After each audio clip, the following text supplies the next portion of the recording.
to sit down as well, and then take my seat. Yes, or, you can. yeah. Yes.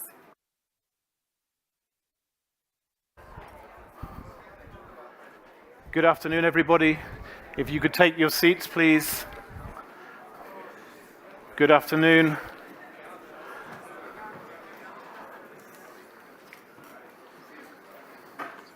We're good.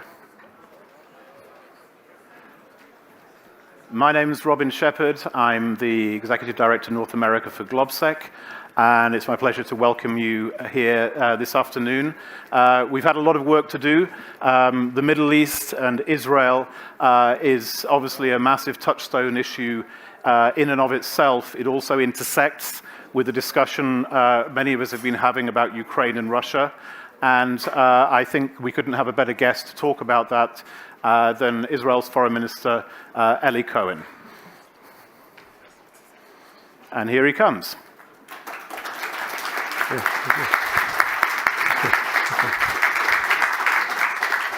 Hi. Hi, thank you, Robin. Thank you. Thank you, Minister. And I understand this is your first visit to Bratislava. Yes, my first visit to this beautiful city. I will definitely come again. You definitely should. I've had a long-standing relationship with Bratislava, and it's been sometimes described as the perfect Middle Europe city. And I understand you've been doing a lot of, you were in Zagreb yesterday, here you are in Slovakia, you're going to Budapest, and then you're going to be going to Vienna. And in about 6 months, since becoming foreign minister, you've done, this will be 19 trips. 5 months, yes, 19 trip, and we make some very interesting one. My main goal is to expand the Abraham Accord. This is something that I'm working on this very hard. We signed the three normalization agreement 2 years ago with Morocco, Bahrain, and the Emirates. This agreement brought prosperity to our region, allowed us to build a stronger coalition in front of Iran, and brought a lot of economic prosperity. Well, we're certainly going to come back to the so-called Abraham Accords and most definitely to Iran. I would just tell everybody, Israel is one of those subjects that excites a lot of passion on both sides. We could talk about any of the subjects I'm going to raise with Minister Cohen for hours. We could certainly talk about Israeli domestic politics for hours, if not days and weeks. The gentleman is Israel's foreign minister, and therefore we're going to talk about Israeli foreign policy. So when you do make your questions, and everybody's welcome to push the questions through the Slido on the internet, let's stick to foreign policy rather than domestic policy. Not that you've had enough of domestic policy, but this is your job. As you know, Minister, and as everyone knows, there is a massive and disastrously bloody war taking place, one country to Slovakia's east in Ukraine. Israel is one of those countries, and it's interesting, earlier today I was talking to Prime Minister Garibashvili, the Prime Minister of Georgia. Last year there was the Foreign Minister of India here. There are a number of countries that have, essentially because of their own interests and their regional security interests and maybe their economic interests, have adopted a kind of balancing act in their relationship with Russia and Ukraine. Israel has been very strong in condemning the invasion, and yet the question is, and there's a number of questions that follow from this, what actually is Israel doing to help Ukraine in this, you know, you've talked about it in Israel as in the front line of a civilizational war. Ukraine is also in front of a civilizational war. Is Israel helping on missile defense? What is Israel helping Ukraine do to combat the aggression of Vladimir Putin? While we are sitting here, Israeli soldier and Ukrainian soldier working together in Poland to implement the alert system of the Israeli IDF in order to save life of Ukrainian people. We actually, from the first moment, speak clearly that we support the sovereignty and integrity of Ukraine. Of course, we vote in the favor of Ukraine in the UN. 4 months ago, I think it was my second trip, I go to visit the President Zelensky. I had a very good meeting with President Zelensky. So I think that although Israel is in a very complex situation, actually the fact that we're sharing border with Russia, which Russia is controlling in this way or another in Syria, there is few 100,000 Jews in Russia, and although this complexity, we stand with Ukraine in order to defend and keep ourselves. We also should take in mind that for decades, Israel is the last frontier of the West. If you go east from Israel, you will not find any democracy until India. And I was the first minister from the Middle East who go to visit and support Ukraine and President Zelensky. And Israel is actually surrounded by Iranian troops, by Iranian terror organization. And beside Israel today, Ukraine joined to this club, which is also facing now Iranian issue. So I think that today it's very important that important step and very crucial diplomacy steps will be, otherwise there will be a war with Iran. I think that the world is not allowed to have Iran to achieve a nuclear weapon. This is not a threat only to our region, this is a threat to the entire world. I'll come specifically to the question of Iran's own nuclear program. Obviously in Ukraine, for the first time with such force and repeated so many times, Vladimir Putin has raised the prospect of using nuclear weapons. Nuclear weapons have been invoked on a number of occasions. And we'll come to Iran in a moment in terms of its own nuclear program. Israel could surely be very helpful to Ukraine in terms of resisting Iranian drones, and also because of the Iron Dome system that works very well in Israel. The question of whether Israel will allow, as I understand it, there are 12 Iron Dome systems, 10 in Israel, 2 in the United States, but because it's built essentially by Israel, even the United States needs Israel's permission to supply its own Iron Dome to Ukraine. That might be complicated, but I guess that's international diplomacy.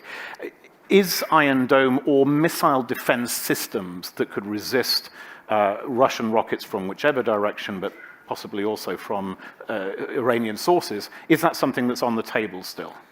The Iron Dome is not a system to prevent from drones to fall.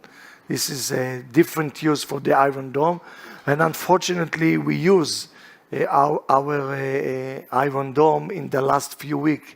2.5 weeks ago, we had also a fighting ground with Gaza. Just to emphasize, our fighting ground was not with the Palestinian, it was with the Islamic Jihad. Which the Islamic Jihad is a terror organization which is fully financed by Iran. And of course, as all of us aware that the American, the European, and also we also contribute from our side to support Ukraine. To many people, and I'll play devil's advocate here, the very points that you raise would speak to Israel adopting a somewhat stronger position in support of Ukraine militarily. Many Western countries, obviously, the United States, led by the United States, but the UK, Germany, many European countries have been supplying large amounts of weaponry to Ukraine. To come back to the point about Russia, as you said, there are 600,000 Jews in Russia. Russia has obviously been central to building Iran's nuclear facility. It's in Syria. Have the Russians been explicit to you in threatening retaliation of some description if you go too hard in support of Ukraine? We are in a very complex situation. You mentioned that actually we are sharing a border with Russia, actually in Syria. Assad is not really controlling the country. You mentioned the 600,000 Jews that in Russia. We are, of course, concerned from the cooperation between Russia and Iran.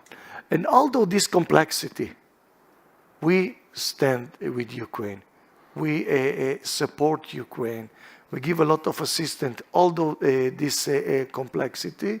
And therefore, as I mentioned, it was my second visit to go to Ukraine, and we are working with them, and there are a lot of Ukrainian soldiers that injured during the war that come to Israel, receive treats in Israel, and we will continue to supporting them. Prior to being foreign minister, you used to be the Minister of Intelligence. And intelligence cooperation is very important in a war like this, in any war. Is Israel active in helping the Ukrainians on the intelligence front? You know, there is something that, as the former Minister of Intelligence, you are not supposed to tell. Come on, just do it for us. Just between you and me. Okay.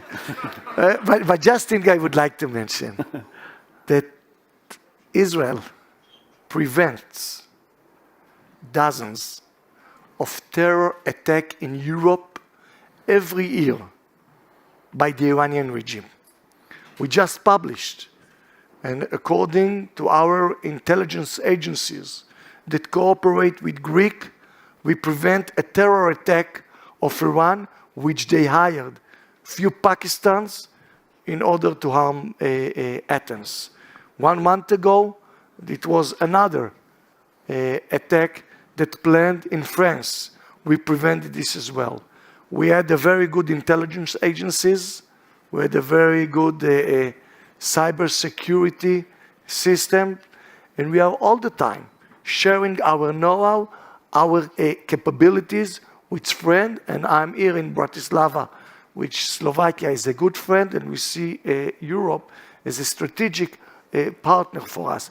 So therefore, in the past, when they want to sign the JCPOA with Iran, they spoke only in regards to the nuclear weapon.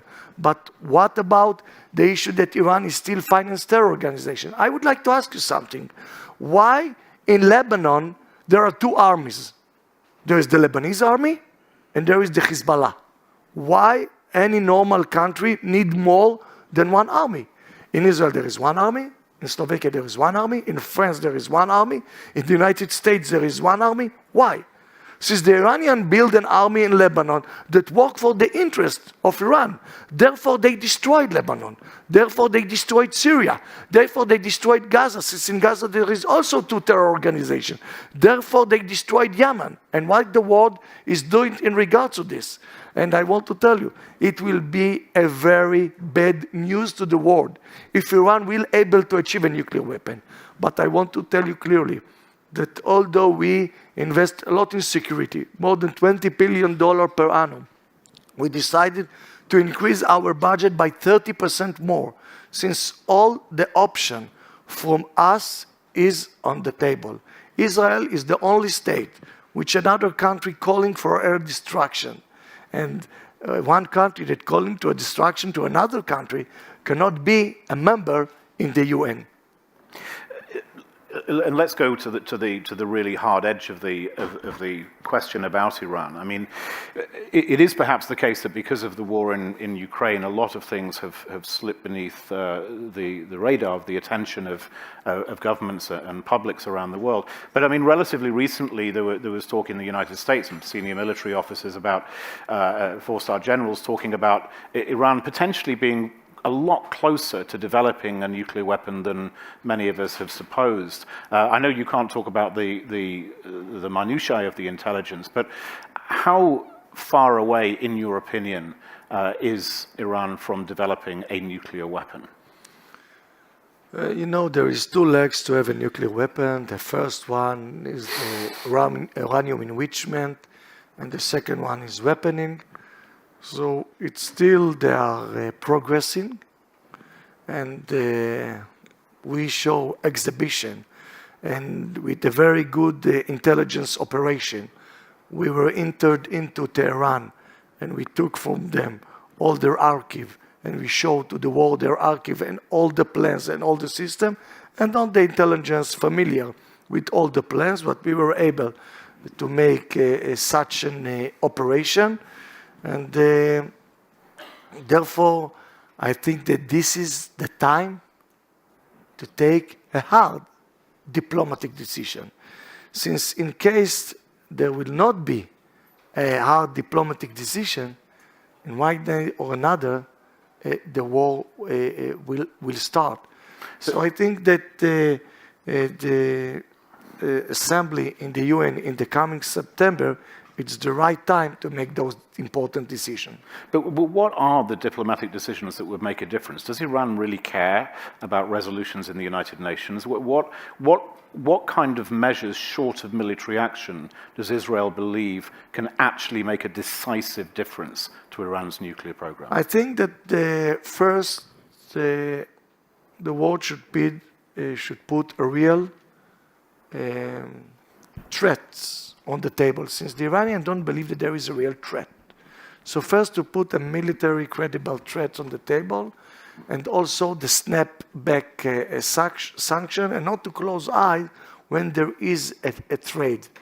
So I think that Iran is willing to invade to more countries in the region, like she did in Iraq, like she did in Syria, like she's doing in Lebanon, in Gaza, and in other places as well.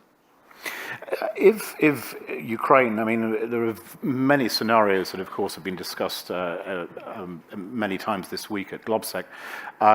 If Vladimir Putin suffers a decisive defeat in Ukraine and his regime falls, I mean, of course, this is somewhat speculative, but we do have to build scenarios here.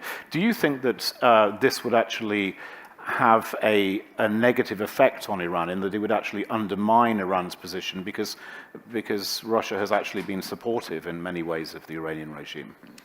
I think that the Iran aspiration is not relevant to the Russia and Ukraine war.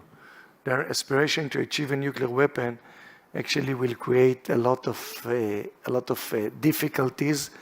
And just to keep in mind that the only reason why a year ago Iran did not sign the JCPOA is because Iran did not want to sign it.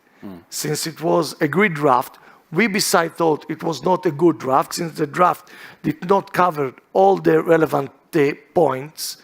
But the issue is that Iran did not sign, so she is willing to achieve her goal. And if Iran will able to achieve her goal, and we will not let her to do so, I think it will be a bad news. And I let you know what will happen. All the countries in the world will increase their security expense dramatically.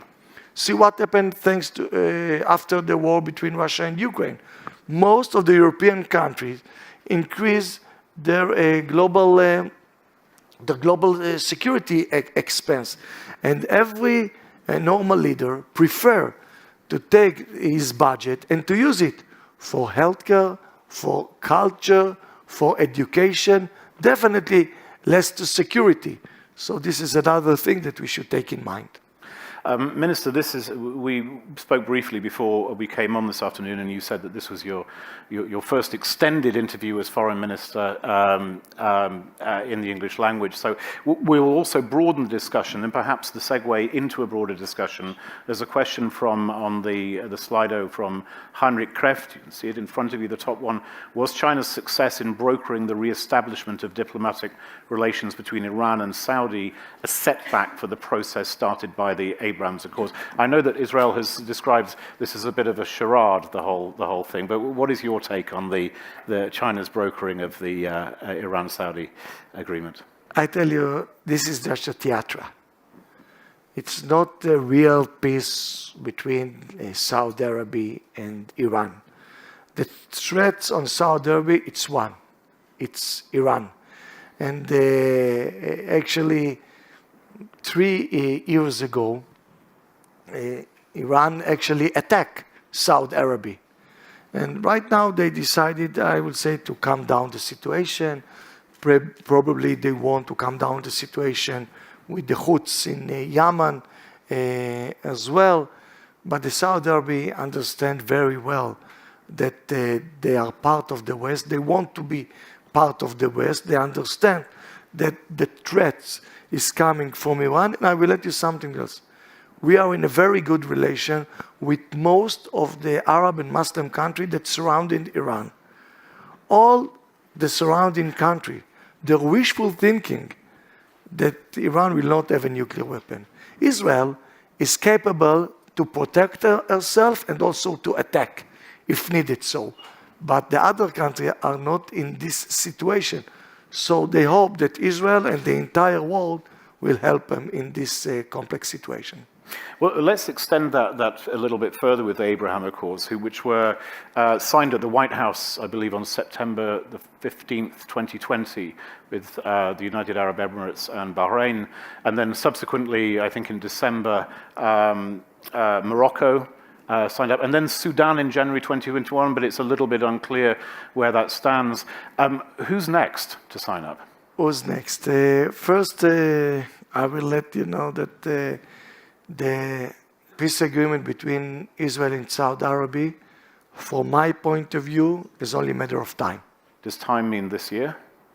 I'm an optimistic guy. The coalition agreement means that you're foreign minister until December. Are you going to be foreign minister when I hope, I can assure you one thing, that it will be under Prime Minister Netanyahu. So I'm not sure it will be this year or the next year, but I think that the coming election in 2024 in the United States, all the parties are willing to expedite the negotiations.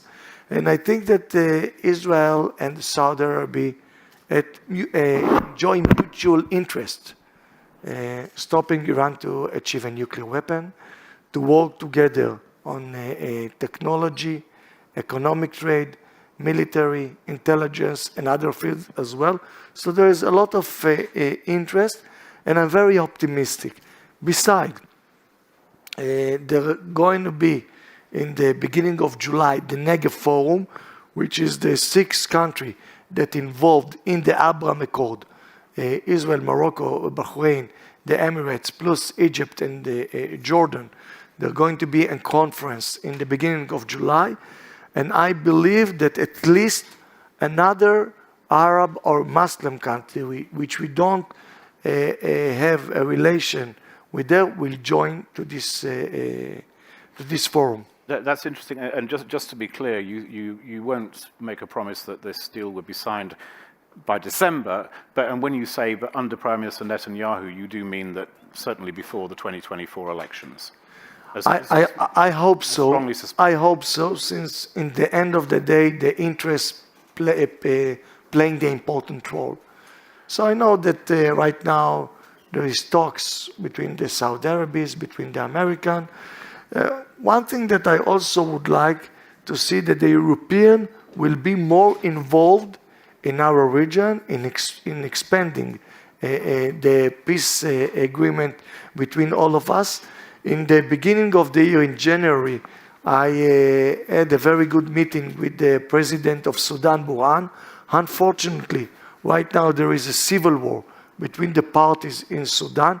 There is a draft between Israel and Sudan that can be signed immediately after they agreed on a ceasefire in Sudan. So this is something that can be happen in the coming months. And Sudan's a good example because it's not in what most people consider the immediate Middle East, and neither is Turkmenistan and Azerbaijan, and President Herzog, I understand right now, is in Azerbaijan. Are these two countries also potentially, at least nominally, Muslim countries that could sign up to the Abraham Accords? First, with Azerbaijan, we had strategic relations. Azerbaijan was the first Muslim Shia country that opened an embassy in Israel 2 months ago. And I had a very fruitful visit in Turkmenistan 2 months ago as well.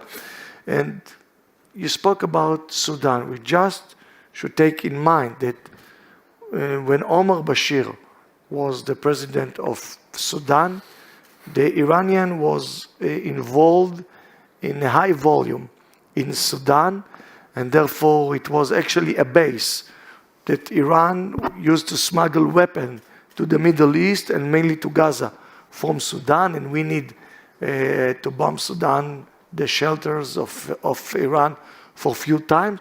So therefore you see that when the civil war started in Sudan, you see that the United States, the Emirates, the Saudi Arabia, and also us, trying to make some agreement between the relevant parties in Sudan in order that Sudan will not withdraw back to Iranian involvement. There is very important, clear message. There is no vacuum in the world. widening the question of Israel's foreign relations back to Europe.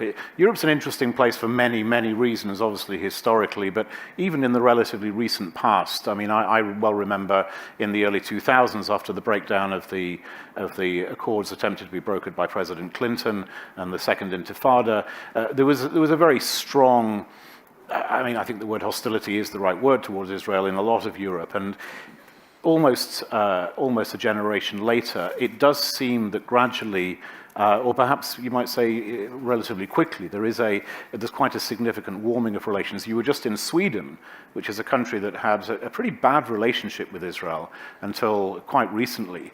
And there was talk, I think 2, if not 3, political parties in Sweden want to move the embassy from Tel Aviv to Jerusalem. Is that something, we'll talk about the broader European relationship, but Sweden would be a good sort of bellwether for this. Do you think that Sweden is going to move its embassy anytime soon to Jerusalem? I hope that it will happen.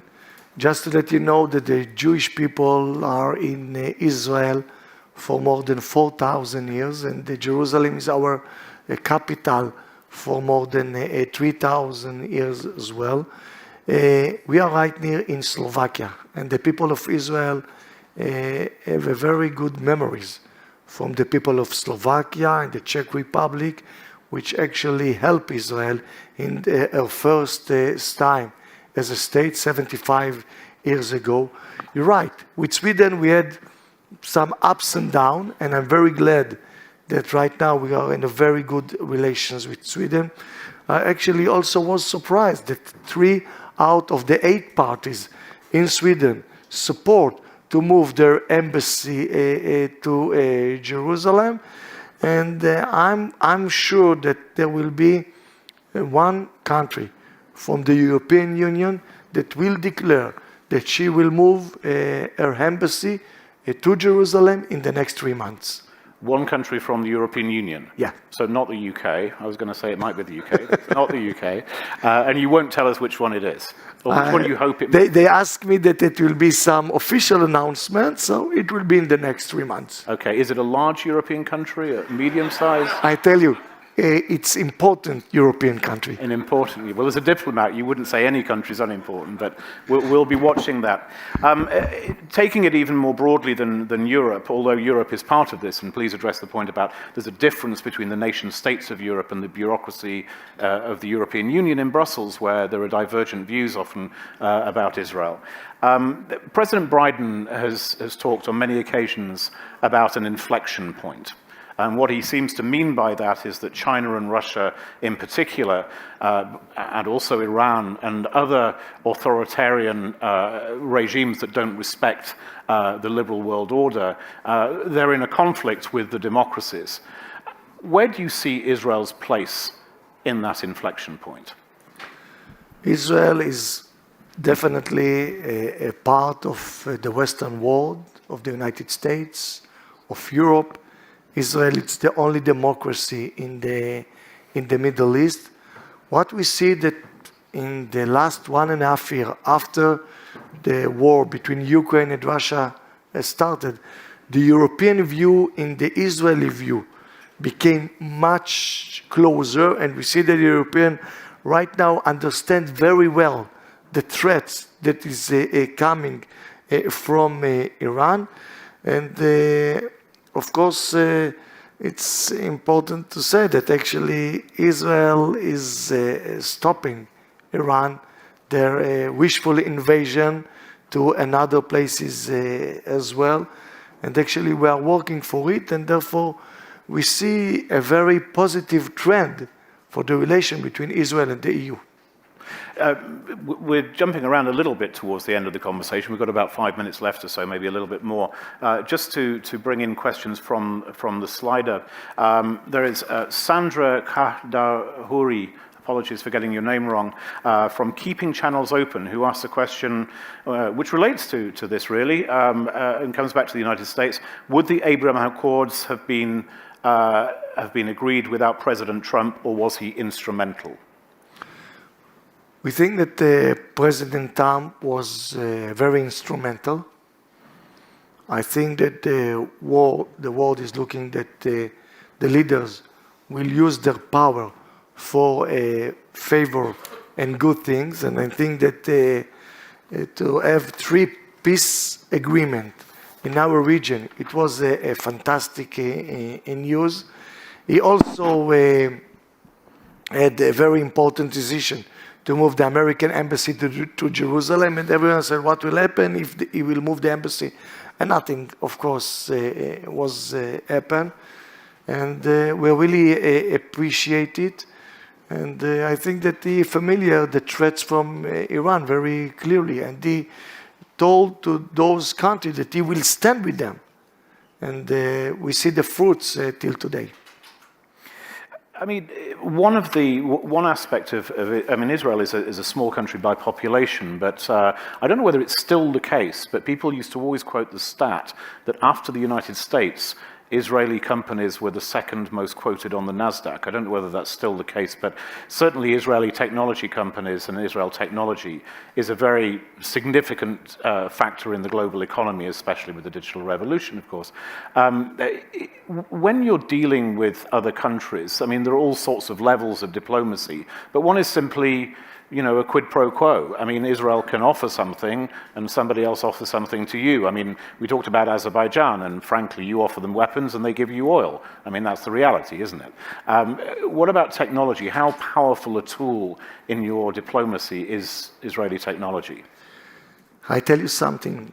There is a phrase in Hebrew which we call tikkun olam, which the meaning is to make the world a better place. 3 decades ago, the most valuable source worldwide was oil and gas. And when was the oil the most valuable source, the Arab country used it in order to boycott Israel. Today, the most valuable source is what we have on our shoulder, is our heads, is innovation.